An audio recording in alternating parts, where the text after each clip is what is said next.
We have a stacked lineup in Serie A.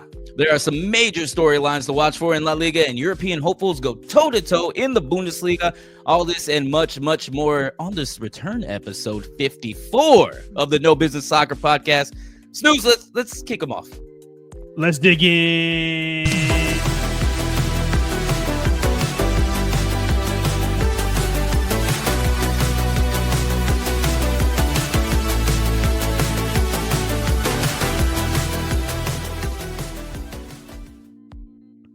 Hey, we're a little rusty. I almost took your line there.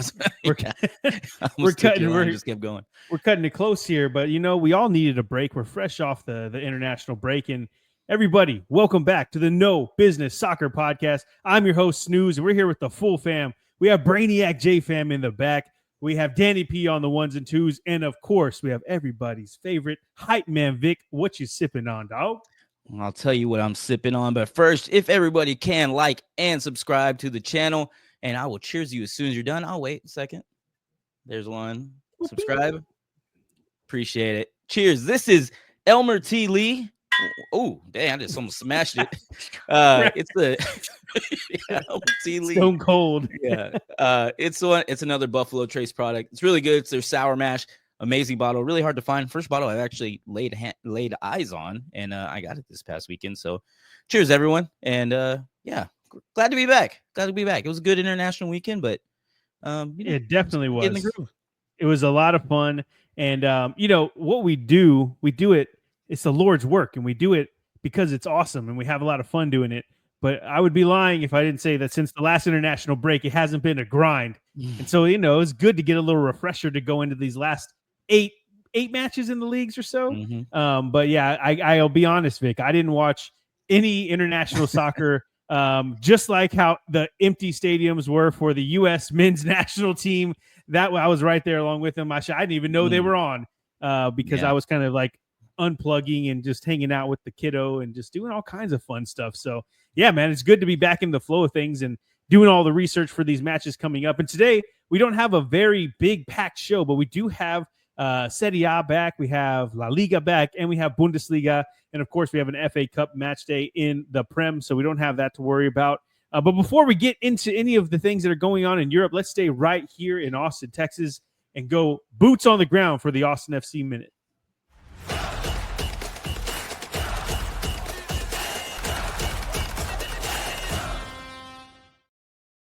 Yes, sir. Yes, sir. Austin FC got the victory this past weekend against San Diego. It's their first trip to Austin. It's their first year, San Diego. And we were able to handle, man. We came out firing. This was also without Mirto Ozuni, who's playing for Albania. This is without Leo Väisänen, who went to go play for Iceland, and then also left us like immediately after. It was without Alexander Svatok, who went to go play for the Ukraine, and Jimmy Garloon, who went to go play for one of his it was an African team. I forgot. I should know. This is my fault. I think it was Liberia. But went to go play for them. He scored. Him and Mirto Ozuni scored for their nation, but they weren't able to make the Austin FC game this weekend. But for some reason, MLS just plays through these international breaks. But we got the win. Soon, though. Yes, yeah, I hope so. We got the win, though. It was actually pretty impressive. It was a 2-1 win, and we got two pretty quick break. Our fast break goals, both coming off like San Diego just sleeping or I don't know what they were doing, but Diego Rubio. Those passes were clean though. Those assists were so crisp. Oh Diego my God, Rubio put it on the dot for Brandon Vasquez in his first Austin FC goal this year in the 10th minute. It was a thing of beauty, beautiful pass, just chef's kiss, or as Adam loves to say, boner ball. Just great. Who's Adam? I don't know who that is. Snooze. Sorry, Snooze. That's how long it's been. You guys see, we're getting the wheels rolling here. Snooze, I like to say. And then a fun note is on the second goal that we had, Owen Wolf got the assist to John Gallagher down the right-hand side, and Gallagher was able to put it in the back of the net. And all of our wins have come from Owen Wolf assists, all of our winning goals. And that's pretty crazy. Damn, so that is crazy. And the dude's killing it, man. The way that the goals came about too, it was like we had a lot of joy in the first half of the first half, and then after that, it felt like we didn't have a lot of the ball. And I remember looking up in the second half at the scoreboard, And of course, we're still up. We had 2 goals. I think it was 2-1 at the time when I checked, and it ended 2-1.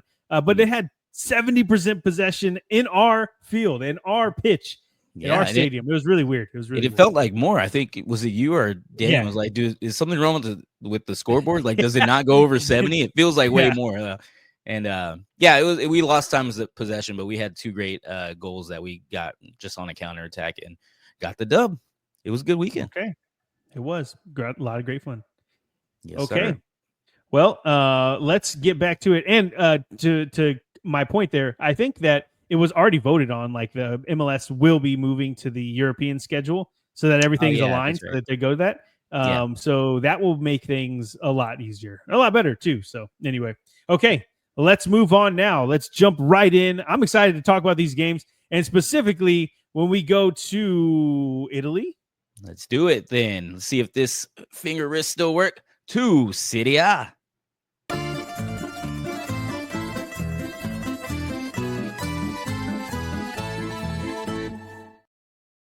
Still got it. In my humble opinion, first off, your finger works perfectly fine. That's weird. But also, the Serie A has some bangers set up for us coming back off this international break. And so let's talk about them. Let's jump in right after we go into... Do you want to go to the table first? The table first, yeah. Let's give them a refresher. It's been a while, right? Let's switch to the table after match day 29 so that we can give them a refresher, because that'll bring up... We can talk about the matches of what happened and, all that afterwards, because now we need to ratchet up the drama, sir. There you go. Ahead. Good save. Well, Inter Milan are still on top. They have 64 points and getting a dub. Napoli are right behind them. Excuse me, with 61 points. That was nasty. With 61 points, Napoli in the number 2 spot, getting a draw in their last match. Definitely didn't help them. They could have took the number 1 spot, but it happens. In the 3rd spot is Atalanta, fresh off of a loss. They have 58 points, 3 points behind Napoli, and Bologna in the 4th spot, able to leapfrog a couple people, even with the win, because Juventus and Lazio both got a loss this past weekend, moving them into the 5th and 6th spot. So good on you, Bologna. Way to join those Champions League spots. People not even talking about or mentioning Champions League are at the bottom of the table, and that first one is... First team out, if the season ended today, would be relegated today, would be Empoli in the 18th spot. They have 22 points, fresh off a loss this past weekend. Venezia keep their badge and their relegation status. They're in the 19th spot with 20 points, getting a draw this past weekend. Monza still holding up the rest of the table with 15 points, getting a draw this weekend as well. And I think we're all ready to get back into some games and get this table shaken up a little bit more down to the end of this season. So, Snooze, tell them what we're looking at this weekend for these games. Well, I want to talk about the table just for a second, if you don't mind, Danny P. Switch it up. All I wanted to say was, as I'm going to talk about here in just a moment, Juventus sacked Thiago Motta from, who they got from Bologna just this past summer. And it's crazy to think that after 2 losses, 2 heavy defeats, first off, I want to say it was Atalanta and Fiorentina, if I'm not mistaken. I could be mistaken. It's been a while, but I know for sure they lost 3-0 to Fiorentina last time out. But either way, if you look at the table, like the one we have here, 2 losses, but before that, 4 straight wins, and I think it was 5 or 6. And then before that, they hadn't lost maybe once this whole season. I think they have the least losses, or one of the least losses in the whole season for Serie A, and yet they still sack their manager and then bring in a guy, Igor Tudor, I think is how you pronounce that. But not to say that he won't be great, but it's just crazy. It's a crazy time. Like, 8 matches left. You would think that you would just let it ride. They're in 5th place still. I don't know. It just seemed like a weird time to sack a manager. And I wanted to ask you if you talked to Chris yet. Chris's name? Christian. Yeah, Chris. Christian. I call him Cristiano. I don't know why. Cristiano. Yeah, Cristiano. So I actually haven't talked to him about this yet. Please do. I need to do that. Yeah, I'll have something for you for the European wraparound coming out this Tuesday. So follow us. Hey, shameless YouTube. plug. There you go. YouTube, okay. Spotify, Apple Podcasts. Go follow us and find out what Christian said coming out this next week. We need to have a segment. What did Christian say? Yeah. All right, now we can get to those games. And it starts off on Saturday. No Friday game for Serie A, which is crazy. We have Venezia, and they come into their home match against Bologna off the back of 4 straight draws, but those draws were against Lazio, Atalanta, Como, and Napoli, which is just insane for a team that's almost rooted to the bottom of the table to have those big results. But Bologna have started to turn it around for themselves as well, coming in with 4 straight Serie A wins. This was actually going to be pretty good because the way that things are looking, Venezia should be able to get a draw from this, but man, Bologna are on fire at the moment. Como get Empoli at home, and they've lost 2 of their last 3, but were in pretty decent form prior to that skid. Empoli, while they aren't good, they're only 3 points off Parma and from safety, so Como can't take them lightly. It's a wounded animal game. I think that's what we'll call it, a wounded animal game.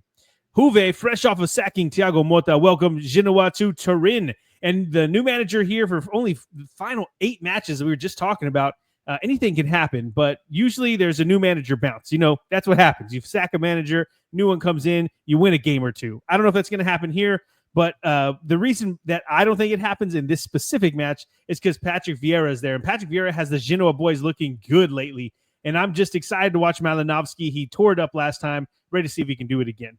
Roma go on the road to Lecce, riding a 6-game winning streak, and the Milkmen have been absolutely terrible lately, losing 4 straight in Serie A. Seems pretty straightforward for Roma. On Sunday, we get Cagliari, who are in 15th, and they get bottom of the table Monza. It's a 6-pointer for 2 teams fighting for safety, but neither team has been in great form at the moment. The beauty of international breaks, though, is that these streaks are kind of reset, so we have to see who's really going to be out of form and in form as we go into this next match day, and then obviously the one after that. But I do expect Cagliari to get it done at home. Then it's the first of 3 top half of the table battles this weekend in Serie A when Fiorentina get Atalanta in Florence. And remember last time out, Atalanta had that collapse against Inter, while Fiorentina got Motta sacked for Juve with a 3-0 win. And our second top half clash sees Napoli take on Milan, and we'll break this one down more in a second. And our third top half clash is table toppers Inter welcoming Udinese to San Siro. And Udinese were tearing it up with a 6-match unbeaten run prior to their loss to Verona last time out.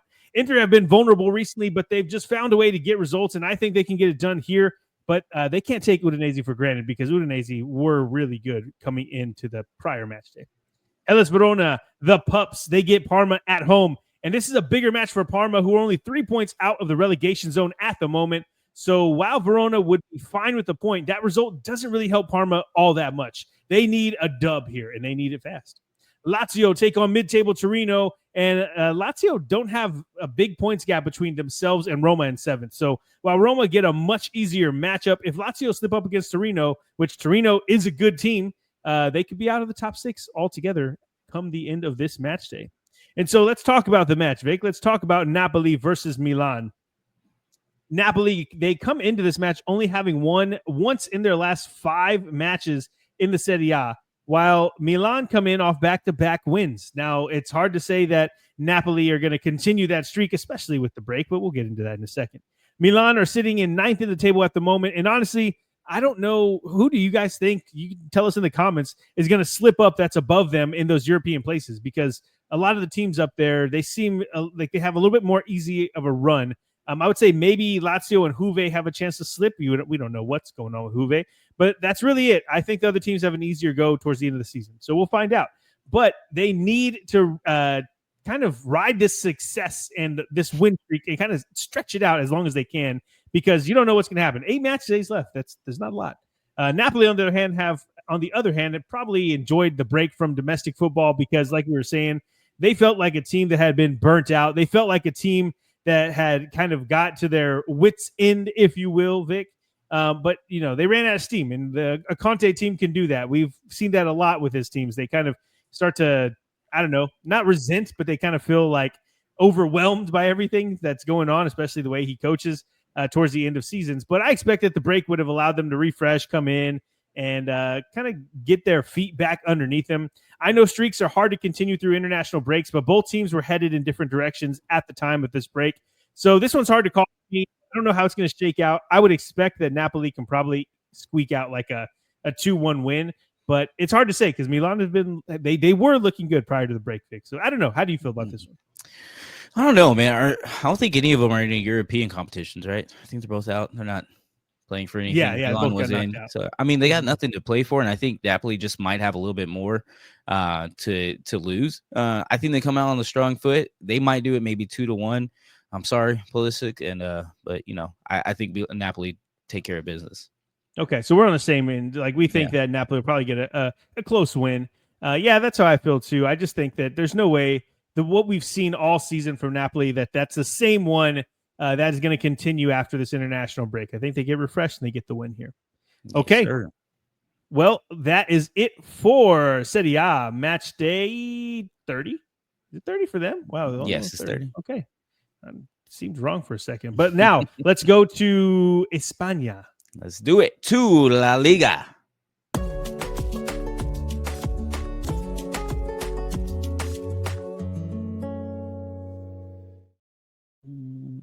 Hey, the smoothness is back. I was just watching a show actually, and it was a travel show. I'm a nerd like that, and they were you had to say yes to that. You could. That was just like a what are those guys? A question. What? Rhetorical question. Yeah. It's kind of like a rhetorical question. You didn't have to respond to that. You know what I mean? But anyway, whatever. Who the last guys? Hufflepuff. Weren't you the Hufflepuff shirt last time? The Hufflepuff got called out for that. Yeah. Oh my god, that's funny. But anyway, on the show they were in Madrid and they were eating jamon and they were just eating all the tapas. And I was really excited. Like one day we're gonna go and watch all these matches. It's gonna be awesome. But then also we get to eat all this food and the wine. Of course, the red wine. So, anyways, that smooth music just takes me back to that time. Okay, now before we jump into the matches, Vic, give us an update of what happened the last time we were in match day 28 in the table, at least. Yes, and if we take a look at the table, it's very familiar up top. You have Barcelona with 63 points in the number 1 spot, and also with their cheat code of a player, Lamine Yamal. Man, he's looking just stupid more and more every week, just stupidly good. With that, 3 points behind them is Real Madrid with 60 points. In the 3rd spot is Atletico Madrid with 56 points. Only team in the top 4 to take a loss, but they were playing Barcelona, so someone had to, and it was definitely not going to be Barcelona. In the number 4 spot is Athletic Club. That's what we're calling them, right? Right, Snooze? Yes, yes.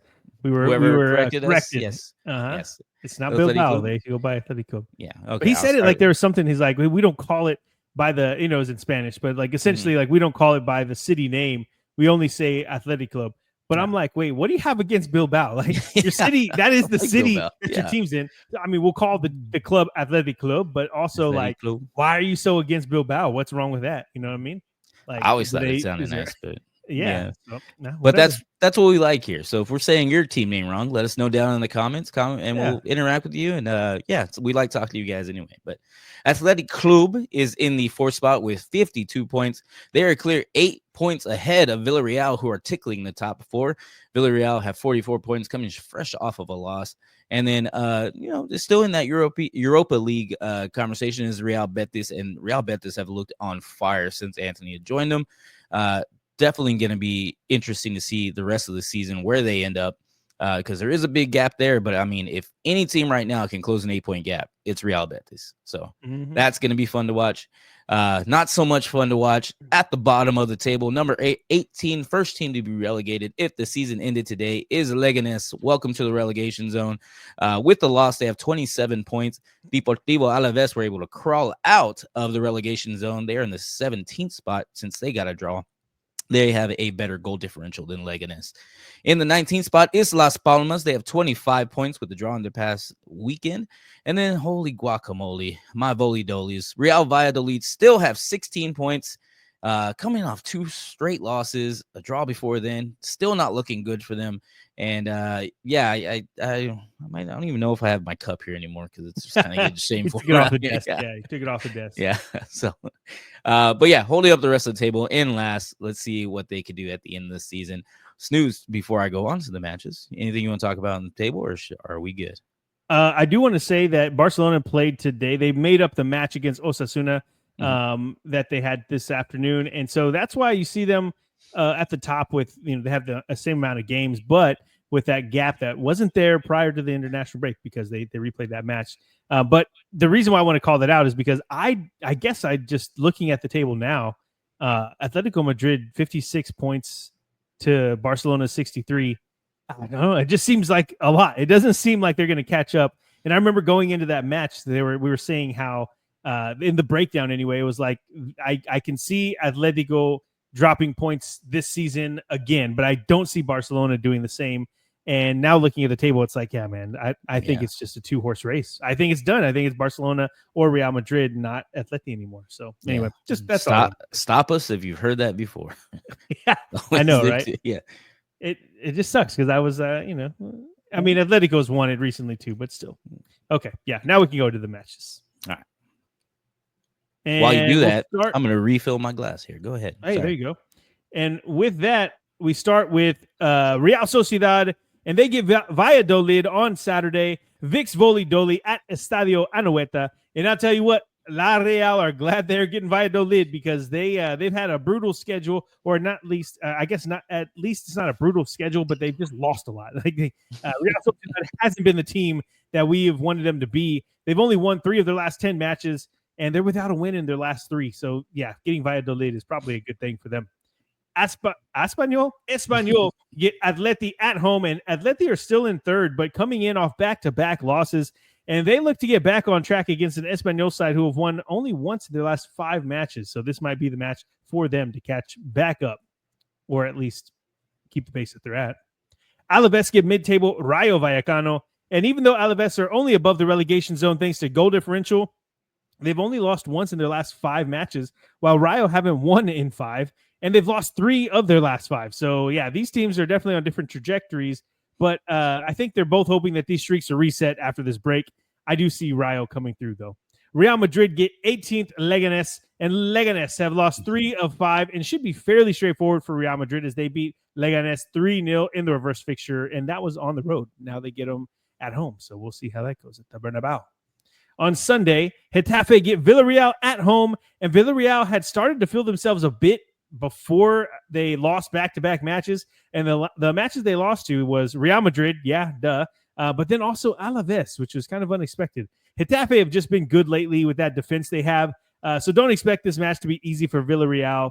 We'll see how it all shakes out. I'm actually really excited for that one. Barcelona come into their matchup on a 7-game winning streak, while Girona haven't won in 6 matches and are free-falling down the La Liga table. And I don't feel like Barca are going to trip up here. If they were, it's probably not going to be to this team. Mallorca are unbeaten in 6, and they go on the road to take on Valencia, the newly not in relegation zone to you, Vic. But they aren't out of the woods yet, as they are just out. They are just a point off of Leganés in 18th place. So Mallorca's recent success sees them tickling the European places. And that means that this match for both teams, the newly not relegated Valencia, but also Mallorca for different reasons, right? Mallorca trying to get in Europe, Valencia just trying to survive. It's going to be fun because both teams have a lot to play for, and they're teams that are pretty exciting to watch, at least from what I've seen. I've watched more Valencia than Mallorca, but I'm excited to watch them this weekend. Athletic Club get 14th Osasuna, and now Bilbao. Oh, I have Bilbao. Look at that. What did I just Athletic Club. They're still fighting for that top 4 finish. They're in great position to do so. But Osasuna are only 6 points from safety, and now I think with the table change, it might be more. But they got to turn it on and get some results really soon because they're not in the relegation battle per se, but they're not looking good at the moment. The hottest team in La Liga, Vic, outside of Barcelona, is Real Betis, and they take on a surging Sevilla side who did slip up last time out. But they had been unbeaten in the 5 matches prior. These are 2 teams that are going to be fun to watch. And obviously, there's the 2 Seville teams. It's a derby, the Seville derby. Anthony, he's tearing it up recently. At least, I mean, I don't mean to laugh at that. Why am I laughing? He's actually good now. It's like it's not a thing. I don't know. They're making it a thing on the comments. Oh, yeah. Okay, and then our final match of the La Liga weekend. Another team making a late push for Europe is Celta Vigo, and they play on Monday against the relegation-threatened Las Palmas. Celta have won 3 of the last 5, and it seems like they could get 3 points on Monday night and continue that push. So we'll see how the other results happen before they play on Monday, and it could ratchet up those stakes even more, and I'm excited for that. And this weekend, Vic, I know we usually call out a single match and discuss it a little bit more detail, but honestly, there's no true 6-pointers as in teams that are, in the relegation zone playing for survival. There's no teams that are in the top 5 or 4 playing each other. There's just a lot of storylines that are going on and things to watch this weekend. So what I wanted to do now is to kind of talk about some of the storylines to check out this weekend in La Liga. And so let's go through them. And I think that the one that I want to talk about first is Getafe versus Villarreal. And that's the one I have my eye on the most, because I want to know if that Getafe defense can stand up to the attacking threat that Villarreal have. I mean, that's really it for me. Like there's so many threats that they have on the attacking side of the ball for Villarreal. But Getafe's defense, I know I've said it a couple times here, but they're the second best defense in La Liga, which is just ridiculous. You wouldn't think it, but they are. And so we'll see how they do with Baena, with Ayoze Perez. Yeah, it's going to be an interesting one to watch. And then the next one is Valencia versus Mallorca, because both teams are fighting. We talked about it for equally important goals, albeit on the opposite ends of the table. But either way, both teams have a lot to play for. And then the other one I'm watching is, can Betis keep the winning streak alive against Sevilla and push for the Champions League? I know that's hard because Athletic Club are right there and they're pushing and they might get it done.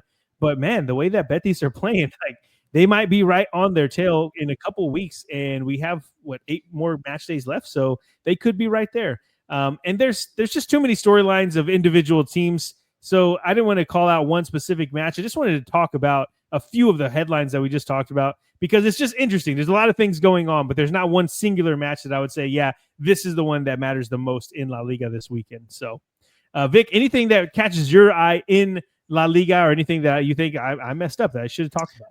No, I think you're right. Just looking at the matches, you kind of hit it spot on. There's not really any great tight matchups that are going to be like really big on the table, unless some people just lose on accident. You never know. But what I'll be watching, there's always slip ups. There's always slip ups. Exactly. So of course we'll be watching for those. But other than that, I'm going to be watching his players. I'm going to be watching Anthony. I'm going to be watching Lamine Yamal, and it's just going to be a fun weekend to watch. Just sit back, don't worry about anything. It's going to be fine this weekend, and just watch some of your favorite players. You know, I have to call it out because I just never really asked this question to you before. Are you a Barca guy, like over Real Madrid? Man, I don't know. Because you said Lamine, like you didn't say Mbappe or Vinicius or Rodrigo. You know what I mean? Right. I mean, there's two like obviously hot like La Liga team or Liga like people here. Physically attractive or like good teams, you know? No, they're just hot right now. They're on fire. Oh, right hot now. in the streets. Okay, yeah. Okay. I'll tell you what, which I started a Shirt in the Box. I think we talked about it last time. Shirt in the Box. They said not on air. Not on air. We no, didn't talk we about talked about it off air. Yeah. Well, you're wearing a Rangers jersey. You didn't even bring it up. Rangers kit. Sorry. Kit. Yeah. I should have brought it up. My bad. Because we are now sponsored by Shirt in the Box. I'm just kidding. No. I mean, I would be down, but yeah. Yeah, full disclosure, we have nothing to do. They have nothing to do with it. Is in the mail right now. Yeah. But if I ever do get one of those teams first, Real Madrid or Barcelona, I'll be that fan, and we'll see. Long shot, but I don't really. I got no skin in the game there. Okay, fair enough. I had to call it out because I just heard you say Lamine Yamal a couple times. So we got it. Lamine Yamal is crazy right now, though. So he's really good. He's really good. Okay. That is it for La Liga match day 29. Lau, let us move to Germany. To it. Let's do it to Bundesliga.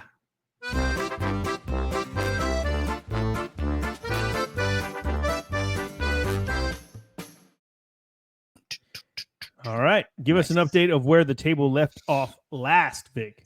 Yes, sir. Well, it looks very familiar on top because Bayern Munich are in the number 1 spot. They have 62 points, a full 6 points clear of Bayer Leverkusen, who have 56 points. And then a cool 9 points behind them is Mainz, actually, with 45 points in the number 3 spot. They are actually above Eintracht Frankfurt, who also have 45 points. But, of course, Mainz has a better goal differential. Eintracht Frankfurt are in the 4th spot, rounding out our top 4. And then 3 points behind them is who are tickling the top 4 is RB Leipzig. They have 42 points. And just to call out for that extra Europa spot, Freiburg is actually tied with RB Leipzig with 42 points, but Freiburg in the number 6 spot on a -2 goal differential as opposed to RB Leipzig's 8 goal differential. So yeah, some some very familiar faces up there, but seeing Mainz up there, seeing Freiburg up there is also really fun to watch, and it's going to make everything interesting going into the end of the season, and I can't wait. But Yeah, I'm excited for this one. Oh, go ahead. Yeah, no, you're good. You're good. I'm excited for that. It's gonna be really fun to watch for. Those. I mean, number 1, number 2 are kind of running away with it, but those like fighting for Champions League spots. That's gonna be interesting this year for sure. Some would call that ancillary pieces. I've never even heard. No, I don't know. Hey, I'm just trying to be smart here. I don't know. Yeah. I heard it on TikTok. I don't know. You do not know. That is right. No, I'm just kidding. But couple teams on the bottom level. We'll take a look at the bottom of the table. The first team to be relegated if the season ended today is poor old little Heidenheim. They have 19 points. Even though they do have a win, they were able to stay out of the very bottom of the table. They are still in the relegation spot with in the number 17 spot. Holstein Kiel is holding up the rest of the table with 17 points. They are fresh off a loss this past week. And, I used to say it every week, boy, oh boy, Bochum, but they have been in pretty good form, even though they just got a loss this past weekend. They're in the 60 or the weekend before the international break. They're in the 16th spot with 20 points. And besides that loss, they've been looking really good this past month, 6 weeks that they've been playing. And they're in the 16th spot now. It's pretty crazy. Yeah, I want to see who they be playing because it's a playoff relegation spot, right? Like what? Let's take a look real quick at the Bundesliga 2. Let's see, Bundesliga 2. Who would they be playing if it was a playoff spot? Let's see. No, this is just random, but we have a shorter show today. We can do this. I believe Hamburger. It would be no, because that they automatic. No, right. FCK. First 2. So it'd be Paderborn okay. FCK, Kaiserslautern, I think is how you say it. Okay. I could see Bochum getting past those. I don't it's not a big team. Anyway, just interesting. Wanted to see who they'd be playing if it was ending today. Okay. Well, Vic, sorry to take no, you're good. I did want to take a look at that. If we're done with the table, we could take a look at this week coming up.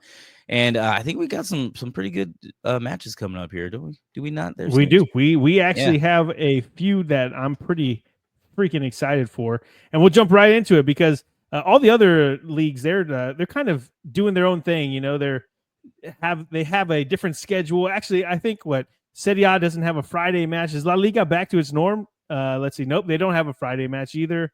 It's kind of weird. They decided that they were going to do their own thing, but either way. The Bundesliga went back to it. They just said, screw your international break. We're jumping right back in Friday. And we have Leverkusen, who have a chance to cut the gap to Bayern to 3 points on Friday as they get Bochum at home. We were just talking about Bochum. Unfortunately, they do play a really good Bayern team. But it seems pretty clear-cut opportunity for Leverkusen to put the pressure on Bayern before their match day. So you think about it. They win on Friday. They know that now that gap is only 3 points. And, that's a big, big turnout. So we'll see. And the reason why it's important is because Bayern gets St. Pauli in Munich. And typically this would be an easy one to call, Vic, as the table toppers. But they've dropped points in back-to-back matches. And we'll find out if the international break was good for them or if it wasn't good for them. We'll find out. Kiel are still rooted to the bottom of the table, as Vic was telling us, but only 3 points off the playoff spot. And they get Werder Bremen at home. Werder have been in terrible, terrible form lately, losing 4 of their last 5. So it's a big opportunity for Kiel to show some fight. If there was a team that you were getting that's higher above you in the table, you'd probably want it to be Bremen at the moment. Werder, Bremen, I don't know. You know your team's better than us. Let us know. We were discussing this. I don't know if to call them Werder or Bremen, so you tell me. But either way, I want to find out if Kiel have the fight in them to make it super interesting. I imagine if they get 3 points here, they go up to 20 points. That relegation battle is going to be insane. So we'll find out. 2 teams jockeying for European competitions go toe-to-toe when Leipzig go on the road to face Gladbach. And we'll talk about this one more in a sec. Heidenheim find themselves just a point from the playoff spots after a win over Kiel last time out, but they get Wolfsburg, who currently sit in 8th. Wolfsburg come in having lost to Augsburg last time out, but they had been unbeaten in the 4 prior matches. So it's a good chance for Wolfsburg to kind of show their mettle. Is that how you say it? Show their mettle? Metal. Okay. Yeah. Is it like a T or a D? Metal? No. Whatever. I'm showing that I'm not very good. Producers, look it up. Listen. Mid-table Augsburg take on Hoffenheim on the road. Hoffenheim, like Wolfsburg, lost last time out, but were unbeaten in the 4 matches prior. But Augsburg have won 3 of their last 5 with back-to-back dubs, making a late push for Europe. And Augsburg maybe they can squeak in there with this win. Eintracht will look to build off their win last time out and put 3 straight losses prior behind them. I mean, they had 3 losses in a row for a team that's in the top 4 is insane. But either way, they're trying to put it completely behind them. They got one win. Let's keep stacking them here. And they have a good chance to do that because they take on Stuttgart. And Stuttgart haven't won in the last 5 Bundesliga matches and are tumbling down the table at the moment. They're hoping to break. They're hoping that the break was exactly what they needed so they can get back on the road, get back on the track. Yeah, get back on track. We'll put it that way. Okay, Sunday. Freiburg are unbeaten in their last 5 Bundesliga matches, but have drawn 3 straight, and they get Union Berlin, who are a little too close to comfort to that playoff spot, Vic. Let me tell you, Freiburg, though, with the win here, they could really make a push for that top 4. And, man, that is so close in that 7-4 range. It's just getting crazy. The surprise team of the season so far, Mainz, take on the opposite surprise team in Dortmund. Dortmund come into this match sitting in 11th place after back-to-back losses. But Mainz, on the other hand, have won 4 of the last 5. And Mainz could really make a statement with a win over perennial European finishers in Dortmund. So, man, if Mainz can put it down here, they can get a dub. They get 3 points. That is really, really big for their European credentials. Okay, Vic, let's jump into that match between Leipzig and Gladbach. And this one, I'm excited for because there's a lot on the line for both the teams. Leipzig come into their match against Gladbach off a win last time out. But they failed to win any of the 4 matches prior, and we were just talking about that. And now, because of that, they're outside of the top 4. And while Gladbach are just 2 points off of them sitting in 7th, it's a really big match for European, I guess, placement is the way you can put it, considering that there are only 8 match days left and only 5 points separate 7th through 3rd. Mainz, Eintracht, Leipzig, Freiburg, and Gladbach will be flipping up and down until the end, and it's anybody's guess who's finishing in the top 4, honestly, or finishing in the top. I guess the first 2 spots are taken. We can agree with that. So, 3 and 4, we'll see how they finish out. But that's what makes this match so exciting for me anyway, is that if Leipzig go down here, you can really say that, like, yeah, they're in a slump. But this is typically a match towards the end of the season where they kind of turn it on and they make it into the Champions League. They've done it for 5 years in a row. But like we were saying, they always get knocked out early. I think it's just time for another team to take a turn. It looks like Mainz are going to be there. I think it'd be pretty cool if Gladbach got there or Freiburg, one of those teams. But if Gladbach can beat Leipzig, man, that is going to be pretty exciting. And I think that with Kleindienst and how he's been playing lately, I think they can get it done. And I'm going to say a 3-2 to Gladbach. That's what I'm feeling. What about you? Well, I don't know if you guys noticed, but I forgot to unmute. My fault. Let me take my boomer ass back home. But I will say I'm going for Borussia Mönchengladbach for 2 reasons. I think it's written in the stars. Number one, it is actually I saw some merch from Mönchengladbach at the Austin FC game. It was a green sweater with the little Mönchengladbach logo right there, and I kept looking at it. I was like, is that really Mönchengladbach? That is crazy. They have some merch here. So, 1, I think they've been telling me that I need to start going for them since then. And then 2, if we can go back to the graphic that actually has the schedule, I'll wait for you guys. Come on, go to the schedule. There we go. I don't know if you can see, but we were able to widen it. So now we can put the whole Mönchengladbach name on there. Like I think that's awesome too. And I'm going Mönchengladbach. You even have the damn umlaut in there. Yeah, I did the whole accent mark and everything. That's why I think they are just rising to the top, and I'm gonna go for this. I'm gonna say 3-1. It's just they got the momentum for me. We're gonna go 3-1. And I think that Kleindienst, he's the I think maybe top 4 in the Golden Boot race. So, I mean, he's not catching Harry Kane. I think he has, I don't know, he's close. He's either 3 or 4, but I think that he's at least 8 goals behind Harry Kane. He's probably not going to catch him. My point is, though, that if Gladbach play defensively sound and they have a top scorer, they might be able to get this done. So, because I know Leipzig, they have a lot of attacking prowess, but they have a shit defense. So, yeah, we'll see how this turns out. I believe with you, though. I'm right there going for Gladbach. And hopefully they can get it done. Hopefully they can. Because it'll make a lot more chaos for the final match days. Everybody's gonna be kind of going up and down, and yeah, it'll be awesome. I'm excited for it. So gonna be exciting. Okay. That is it for the European. Oh no, that's it for the look ahead, Vic. This is the look ahead. Yes. And this is right after the national break, so we're gonna be better the next time we come back. Anyway, take us home, sir. Yeah, thanks for sticking around and letting us dust ourselves off and try to hit the ground running here. Be sure to like and subscribe again, like we said, and subscribe is the best way to support us. Follow us on our social medias. Everything is at No Business Soccer Podcast, except for Twitter, except for TikTok. It is at No Biz Sock Pod. We appreciate every single one of y'all. Enjoy the football this weekend, and we will talk to you soon. Peace.